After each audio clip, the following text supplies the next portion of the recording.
Today we will be talking about the recent advances in pharmacological and other therapies for acute spinal cord injury. We will be giving an overview of SCI, an analysis of the recent therapies, and the future direction in which the research is headed.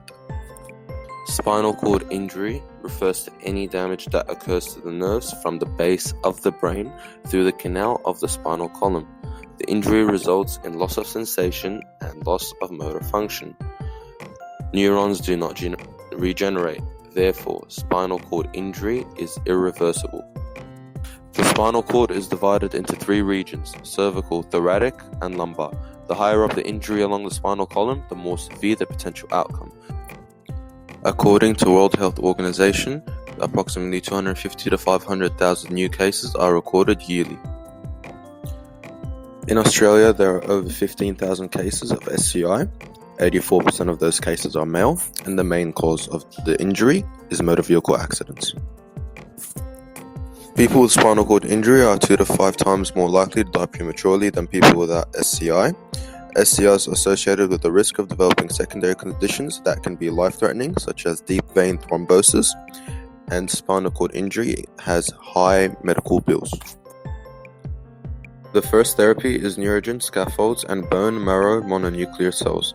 Initial trauma directly disrupts blood vessels and cell membranes and creates scar tissue. Scar tissue is a chemical and physical barrier for neural regeneration. In this therapy, scar tissue is resected and replaced by transplanted NeuroRegen scaffolds and BMCCs. This treatment replicates a more suitable microenvironment that encourages the internal repair. The scaffold provides a 3D environment that must be biocompatible, biodegradable, and mechanically durable to handle the mechanical stress of the spinal cord. The second therapy is epidural stimulation. An electrode is implanted into the epidural space that is the backside of the bones of the vertebral spine. Epidural stimulation bridges over the injury, allowing the signal from the brain to generate movement again. This allows patients to regain voluntary control of the legs and abdominal muscles. The stimulator's electrodes recognizes comprised brain impulses, which can't pass through the injury, causing paralysis. Implanted device amplifies the signal so it is strong enough to induce voluntary movements in patient's lower body. First results of epidural stimulation can be seen in as little as a few days, with further improvements appearing week by week. The third therapy is nanoparticles. They lure immune cells away from the spinal cord. This allows less damaging inflammation to occur due to a smaller number of immune cells arriving at the injury site. This produces factors that promotes regenerative healing and can preserve function. They are injected into the bloodstream. That's why they call it the EpiPen for the brain and spinal cord. They mimic the small size of cell debris, and so the immune cells go to work engulfing the nanoparticles through phagocytosis. They are also negatively charged, which facilitates binding to the positively charged immune cells. Thus, immune cells are then redirected from the spinal cord and isolated in the spleen, which acts to filter out debris. Thus, nanoparticles led to an increased number of regenerated axons, increased myelination, which is the protective barrier for axons, by about 40%, and enhanced locomotor function. The fourth therapy is the injection of Chrondrotinase ABC, which is a bacterial enzyme from Proteus vulgaris. SCI results in upregulation of chondroitin sulfate proteoglycans by reactive glia. This impedes the regeneration in the spinal cord and blocks the repair process.